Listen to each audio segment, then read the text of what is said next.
কামাল হোসেন খান, পল্লী বিদ্যুতের লাইনম্যান ছিলেন আপনি। জি। আপনার এই দশা হলো কেন, কিভাবে হলো? আমি সিলেট পল্লী বিদ্যুৎ সমিতি একে কর্মরত ছিলাম বালাগঞ্জ জোনাল অফিসে। 2002 সালে মে মাসে 20 তারিখে অ্যাক্সিডেন্ট করি। ডিজিএম স্যারের নির্দেশে স্টেশন থেকে লাইন বন্ধ ছিল।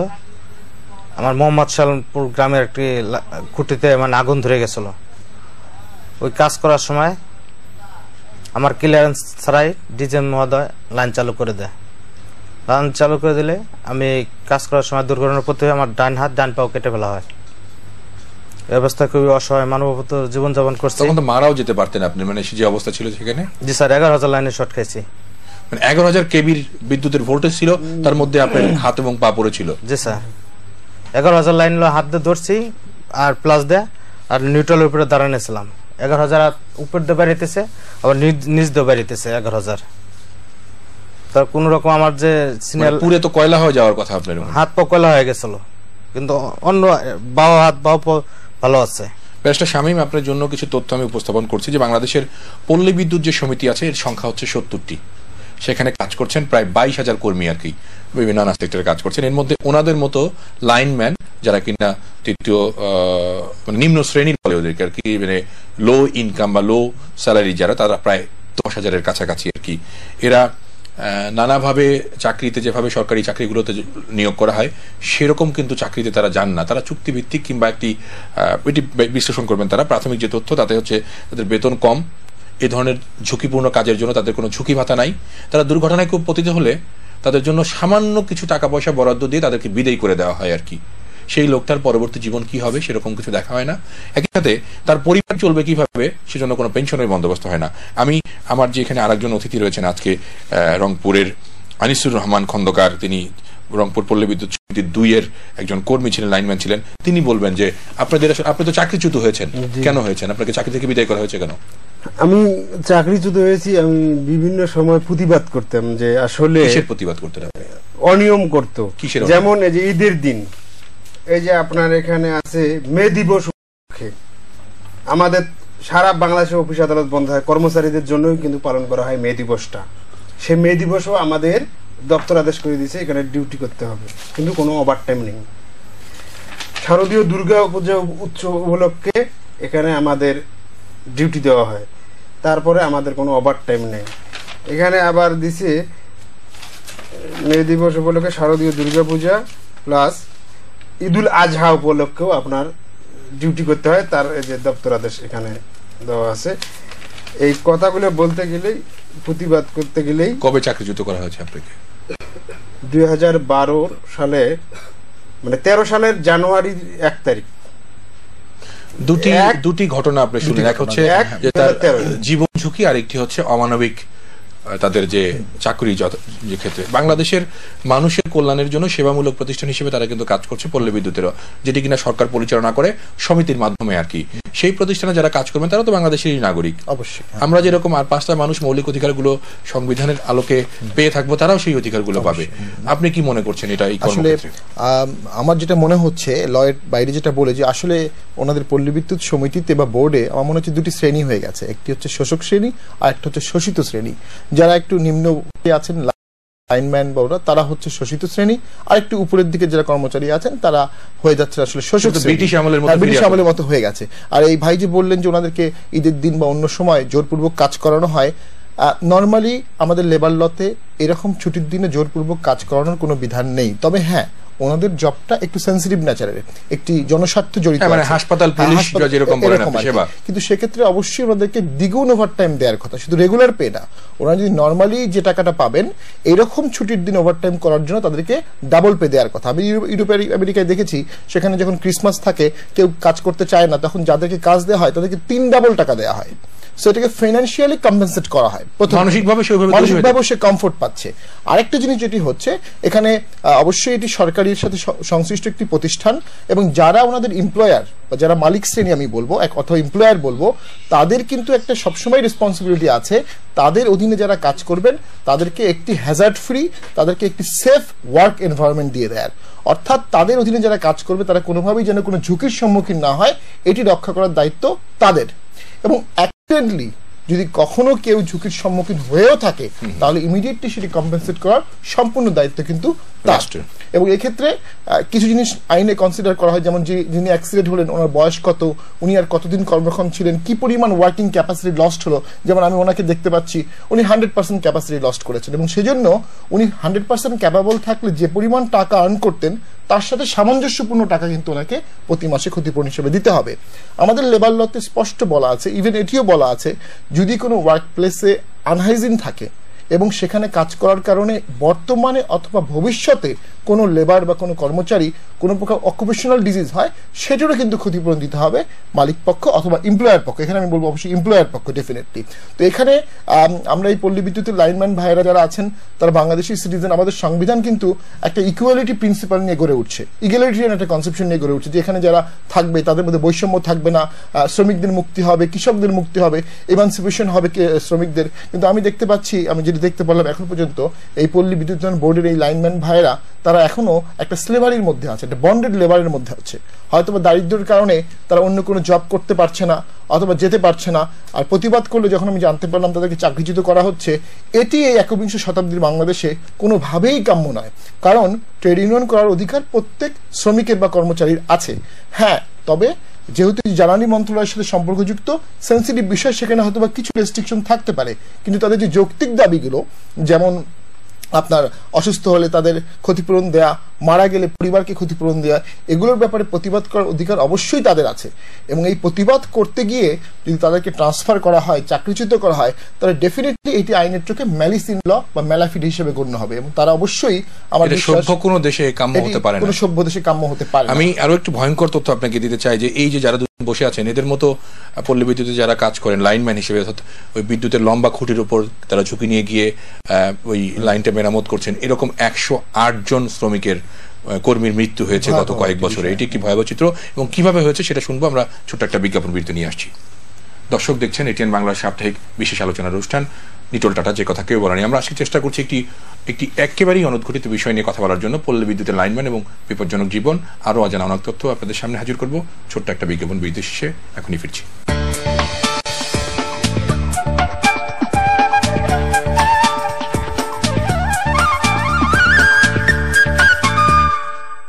দেখছেন নিটোল টাটা, যে কথা কেউ বলেনি। আমরা আজকে কথা বলছি বাংলাদেশের পল্লী বিদ্যুতের যে সকল লাইনম্যান রয়েছেন তাদের জীবনের দুঃসহ কিছু স্মৃতির কথা, দুঃসহ কিছু কষ্টের কথা। আমার সাথে রয়েছেন পল্লী বিদ্যুতের দুজন কর্মী এবং একজন আইনবিদ বিশেষজ্ঞ, মানবাধিকার কর্মী জনাব শামীম হায়দার। শামীম ভাই, আমরা যে জিনিসটি জানতে চাচ্ছিলাম যে পল্লী বিদ্যুতের আপনারা যে তথ্যপত্র আমাদের কাছে আজকে উপস্থাপন করেছেন তাতে দেখা যাচ্ছে যে 108 জন লোক নানাভাবে দুর্ঘটনার শিকার হয়ে মারা গেছে। হ্যাঁ, এবং পঙ্গু হয়েছে অসংখ্য মানুষ, যাদের কারো আপনার মধ্যে হাত কেটে ফেলতে হয়েছে, পা কেটে ফেলতে হয়েছে। এই যে আপনি একজন আজকে কামাল হোসেন খান এখানে এসছেন, আপনার ওই দুর্ঘটনার পর আপনার কি আর্থিক সুবিধা পেয়েছেন? আপনি কেমন করে চলছে আপনার সংসার? আমার চাকরি চলে যাওয়ার পরে 2 লাখ টাকা দিছিল। ওই টাকা দিয়ে আমি পাও লাগাইছি, আর কয়েকদিন চলছে, তারপর আর চলতে পারি নাই। আর প্রতি মাসে 1750 টাকা করে দেয়। এটাকে আমার কিছুই হয় না, আমি অসহায় জীবনযাপন করছি। কিভাবে চলে? আপনার ছেলে মেয়ে আছে? আমার একটা মেয়ে আছে, আমার ওয়াইফ আছে, আমার মানে কোনো ইনকাম নাই, খুব কষ্টে জীবনযাপন করছি। আপনি এগুলো নিয়ে কোনো আবেদন নিবেদন করেননি দপ্তরে? আমি কিছুদিন আগে মানে পল্লী বিদ্যুতের আরবির চেয়ারম্যান স্যারের কাছে একটা আবেদন করছি, মানে চেয়ারম্যান স্যার আশ্বাস দিচ্ছে আর কি। কি বলেছে? বলছে যে পরবর্তীতে যে বোর্ড মিটিং হবে, ওই বোর্ড মিটিং এ তোমাদের ডিসিশন নেওয়া হবে। আনিসুর রহমান খন্দকার, আপনার যে চাকরি চলে গেল তারপরে আপনার পেনশন বা প্রাপ্ত কোনো সুবিধা ওখান থেকে পাইছিলেন? না, 1 বছর 1 মাস চলতেছে আমার পেনশন হওয়ার, মানে 2013 সালের জানুয়ারি মাসে আমি চাকরি ছেড়ে দিছি 1 তারিখে, 1/1/2013-তে। এ যাবতও আমি টাকা পাই নাই। তা আমি কথা বলার কারণে কথা বলছি এই জন্য যে আমরা পিকআপ নিয়ে রাত 1টা নাই, 2টা নাই, 10টা নাই, 12টা নাই, পিকআপ নিয়ে গেলাম আমরা লাইনম্যান লাইন রক্ষণাবেক্ষণ করার জন্য। কিন্তু পিকআপে যাইতেছি, কাজ আমরা করতেছি, ড্রাইভার পিকআপে অপেক্ষা করতেছে, সময় আমাদের 2 ঘন্টা গেল কাজ করতে, কিন্তু আমরা কোনো ওভারটাইম পাইতেছি না। ড্রাইভার ঠিকই ওভারটাইম পাইতেছে। এক জায়গায় 2 ধরনের নিয়ম হইতেছে। না, আপনার এটা তারা করছে বলার কারণে এটা তো অনেকবার নোট দিছে, প্লাস আমার 1 বছর 1 মাস হলো চাকরি বাধ্যতামূলক রিজন দেওয়াইছে, কিন্তু আমি টাকায় যাব তো পাই নাই। আমাদের জিএম স্যার 3 মাস রিটায়ার্ড হয়েছে, 3 মাসে টাকা উনি উঠে নিয়ে গেছে। নরেন্দ্র শামীম ভাই, একটা জিনিস খেয়াল করেন আপনি, যে তারা যে কথাগুলো বলছে এগুলো কিন্তু আসলে একদম ন্যায্য দাবির পর্যায়ে পড়ে, তাই তো? যে সে যে প্রতিষ্ঠানের জন্য নিজেকে উৎসর্গ করছে, জীবন ঝুঁকি নিচ্ছে, সেই প্রতিষ্ঠান নিশ্চয়ই তার সেই ঝুঁকির মর্যাদা দেবে কিংবা সম্মান দেবে, তাই তো হওয়া উচিত নাকি? বিশ্বব্যাপী কি হয়? এটি তো অবশ্যই একটা ভাইস ভার্সা, অর্থাৎ এমপ্লয়াররা তাদের কর্মচারীকে টেক কেয়ার করবে, কর্মচারীরা এমপ্লয়ারকে বেটার সার্ভিস দেবে। লেবার আর কর্মচারী they must be keep happy. তারা যদি সুখী না থাকে, হ্যাপি না থাকে, তাদের মধ্যে যদি অসন্তোষ থাকে, তাহলে স্বাভাবিকই তাদের প্রোডাকশন অথবা কর্মদক্ষতা কমে যাবে।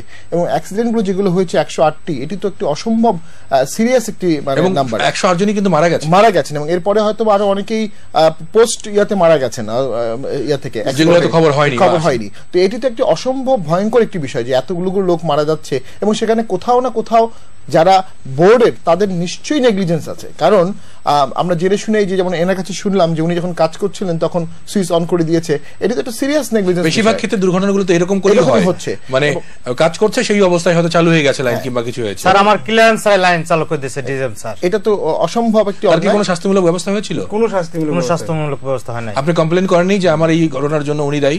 বলছি। তারপর তার বিরুদ্ধে কোনো ব্যবস্থা নেওয়া হয়নি?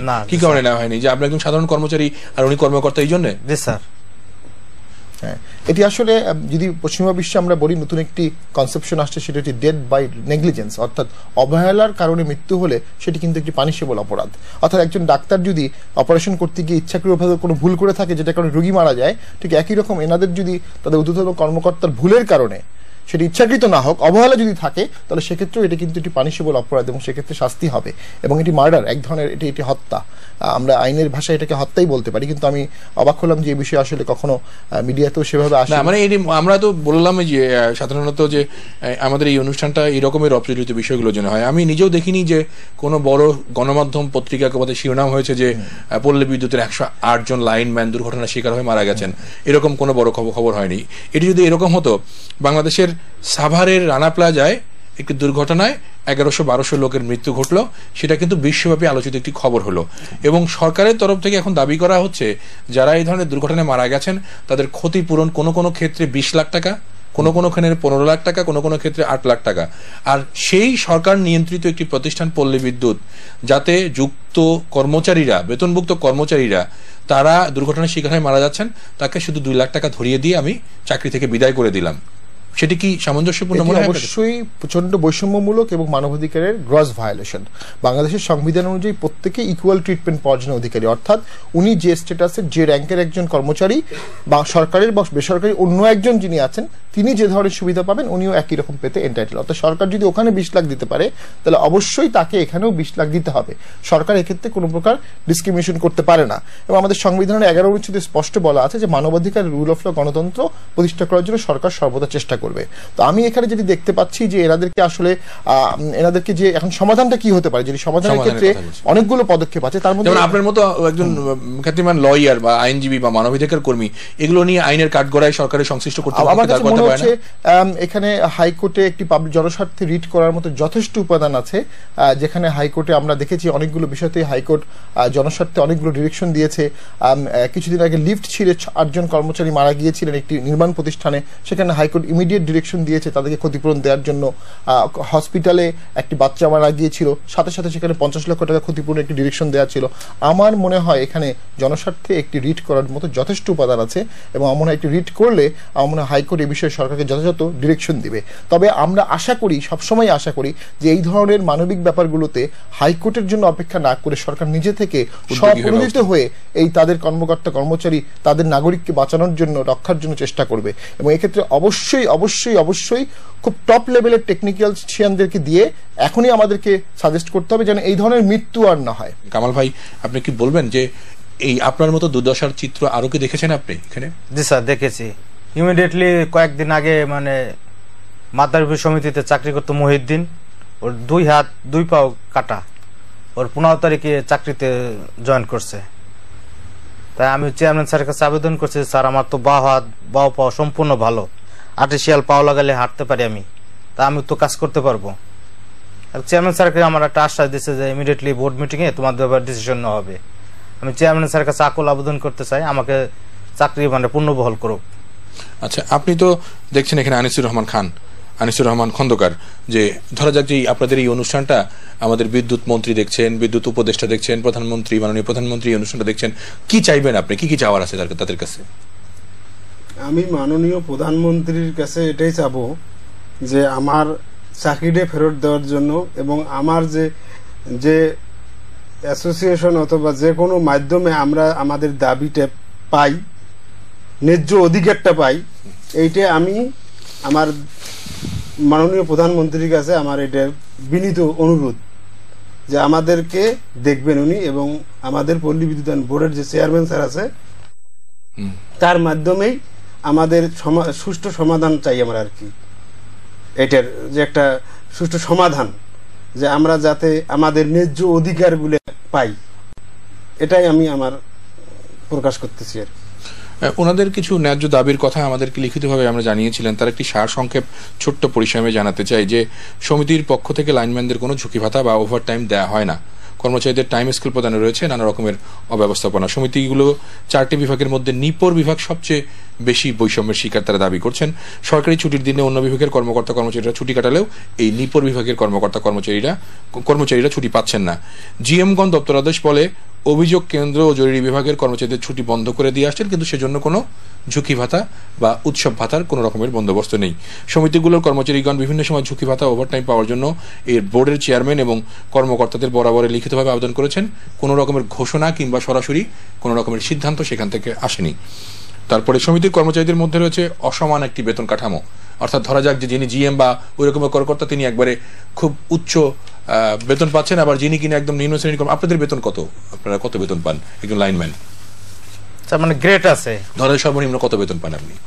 10,000 টাকার মতো। 10,000 টাকা একজন বেতন পান, অথচ তার ডিউটি কিন্তু 24 ঘন্টা ডিউটি। অর্থাৎ যদি একজন সাধারণ কর্মচারী বা চাকরিজীবী 8 ঘন্টা চাকরি করেন, তাহলে তাকে কিন্তু 24 ঘন্টা ওই দায়িত্ব পালনের জন্য রেডি থাকতে হয়। যখনই ফোন আসবে কিংবা যখনই তাকে বলা হবে তখনই সে যেতে বাধ্য। তার মানে তার বেতন কাঠামোটা কিন্তু ওইভাবে ঝুঁকির সাথে মিলিয়ে করা উচিত ছিল আর কি। এছাড়া বলা হচ্ছে যে বিভিন্ন পত্রপত্রিকায় এই শ্রমিক কর্মচারীদের দুর্নীতি, মানে পল্লী বিদ্যুতের এবং বৈষম্য নির্যাতনের চিত্র তুলে ধরা হয়েছে। বাংলাদেশ গেজেট 2007-এ এসব বিষয়ে ব্যবস্থা নেওয়ার কথা বলা হয়েছিল আর কি, কিন্তু পল্লী বিদ্যুৎ বোর্ড পরে এই বিষয়গুলো ভুলে যায়, এই ধরনের কোনো ব্যবস্থা নেওয়া হয়নি। 31 অক্টোবর 1977 তারিখে জারিকৃত এক অর্ডিন্যান্সে পল্লী বিদ্যুৎ সমিতি গঠন এবং চাকরি বিধি প্রণয়ন করে। এখানে সমিতিগুলোর গ্রাহক সদস্য চাকরিজীবীদের জন্য ন্যায়সঙ্গত বিধিমালা প্রণয়ন করা হয়, কিন্তু এসব বিধিমালা প্রয়োগে কোনো রকমের বা বাস্তবায়নে কোনো রকমের পদক্ষেপ নেই। তার মানে নিয়ম বিধিবিধান সবই ঠিক আছে, কিন্তু তা শুধু বাস্তবেই আমরা দেখতে পাচ্ছি না। তো একজন মানবাধিকার কর্মী হিসেবে, একজন আইনজীবী হিসেবে সরকারের কাছে আপনার কি সুপারিশ থাকবে? আমার সুপারিশ থাকবে যে খুব দ্রুত শ্রম মন্ত্রণালয়, জ্বালানি মন্ত্রণালয় এই দুটির সমন্বয়ে একটি কমিটি করে পুরো বিষয়টি সার্ভে করে দেখা উচিত আসলে কোন লেভেল অনিয়ম হচ্ছে। যেমন আমি শুনতে পেলাম যে 24 ঘন্টার জন্য একজন কর্মচারীকে সতর্ক থাকতে হয়, এটি অমানবিক অবশ্যই, এবং সেখানে উচিত ছিল 3 সেট অফ এমপ্লয়িজ থাকবে, 8 ঘন্টা করে শিফট থাকবে। তবে এক্সেপশনাল সার্কামস্টেন্সে ওনাদেরকে ওভারটাইম করতে হতে পারে, সেক্ষেত্রে ওনারা অবশ্যই ওভারটাইম পেতে এন্টাইটেল। তো এই যে বৈষম্যগুলো আছে এগুলো সবই চিহ্নিত করে আমার মনে সরকারের কাছে দিয়ে আমার মনে একটা প্রেশার গ্রুপ হিসাবে সবগুলো এনজিওকে নিয়ে এবং যারা মানবাধিকার সংগঠনগুলো আছে তাদের একটি সম্মেলন করে সেখানে যদি এই জিনিসগুলো জানানো যায় যে এই অনিয়মগুলো হয়ে আসছে, তখন তারা কিন্তু একটা প্রেশার গ্রুপ হিসাবে কাজ করবে এবং সরকারকে একে চাপ প্রয়োগ করতে পারবে যে আপনার অধীনে একটি সংস্থা এই পরিমাণ অনিয়ম হচ্ছে, মানবাধিকার ভায়োলেশন হচ্ছে। এবং আমার দৃঢ় বিশ্বাস হয়তোবা সরকার এতে সাড়া দেবে, এবং এরপরে যদি সরকার সাড়া না দেয় তখন এটিকে একটি কিছুটা মুভমেন্ট পর্যায়ে নিয়ে আরো বেশি চাপ প্রয়োগ করা যেতে পারে। তারপরে যদি সাড়া না দেয় তখন আমার মনে হয় হাইকোর্টে একটি জনস্বার্থে রিট করলে আমরা হাইকোর্ট থেকে একটি ডিরেকশন পেতে পারি যে এই বিষয়গুলোকে হয়তোবা পেতে পারি যে এই বিষয়গুলোকে সরকার যেন খুব দ্রুত সমাধানের একটি পদক্ষেপ নেয়। এই বিষয়টি অবশ্যই অত্যন্ত মানবিক, এখানে বেআইনিভাবে এনাদেরকে অত্যাচার করা হচ্ছে আমি দেখছি, এবং সবচেয়ে বড় কথা হচ্ছে মানবাধিকারের অত্যন্ত সিরিয়াস ভায়োলেশন হচ্ছে। আমরা গার্মেন্টসে শুনে এসেছি সেখানে অস্বাস্থ্যকর পরিবেশে কাজ করানো হচ্ছে, কিন্তু গার্মেন্টস কিন্তু আস্তে আস্তে কিউড হচ্ছে, যত দিন যাচ্ছে ততই সেখানে অনিয়মগুলো কমে আসছে। তো এই সেক্টরটা এখন যদি আমরা ভয়েস রেজ করি, আইনজীবীরা, মানবাধিকার কর্মীরা, মানবাধিকার সংস্থাগুলো এবং একই সাথে মিডিয়ার ভাইয়েরা সবাই মিলে যদি এই বিষয়টিকে পয়েন্ট করি, তাহলে অবশ্যই সরকার সেটি শুনতে বাধ্য হবে বলে আমার ধারণা। খুবই চমৎকার বলেছেন। আমার যে ভাইয়েরা আজকে এখানে এসেছেন তারাও নিশ্চয়ই তাদের মানবিক আবেগের কথাগুলো বলেছেন। তারা শুধু নিজেদের কথা বলতে আসেননি, তাদের যে গোষ্ঠীগত যে ভাইয়েরা রয়েছেন যারা ক্ষতিগ্রস্ত হয়েছেন, যাতে পরিবার এখন দুর্ভোগের মধ্যে রয়েছে, তাদের দাবি দাওয়া নিয়ে এসেছেন। আশা করি সরকার আপনাদের এই সকল দাবি দাওয়া কিংবা অভিযোগের বিষয়গুলো শুনবেন এবং ব্যবস্থা নেবেন। আপনাদের সবাইকে ধন্যবাদ। দর্শক, কথা বলছিলাম আমাদের পল্লী বিদ্যুতের লাইনম্যানদের জীবন দুঃখ নিয়ে। আশা করি এই আলোচনা থেকে তারা বোঝাতে সক্ষম হয়েছেন তারা কতটা বিপাকে, কতটা দুর্ভোগে রয়েছেন। সরকারের সংশ্লিষ্ট মহলগুলো তাদের এই সকল দুর্ভোগের পরিসমাপ্তি ঘটাবে, এটি আজকের অনুষ্ঠান থেকে প্রত্যাশা। ভালো থাকবেন সবাই। আমরা এরকমের নানা অজানা বিষয় কথা তুলে ধরতে চাই আপনাদের সাথে। সেরকম কোনো বিষয় থাকলে যোগাযোগ করুন ঢাকার ওয়াসা ভবনে এটিএন বাংলা অফিসে। যে কথা কেউ বলেনি এই অনুষ্ঠানের জন্য নির্ধারিত হয়ে যাবে আপনাদের বিষয়। ভালো থাকবেন সবাই। এখানেই শেষ করছি আজকের এই অনুষ্ঠান।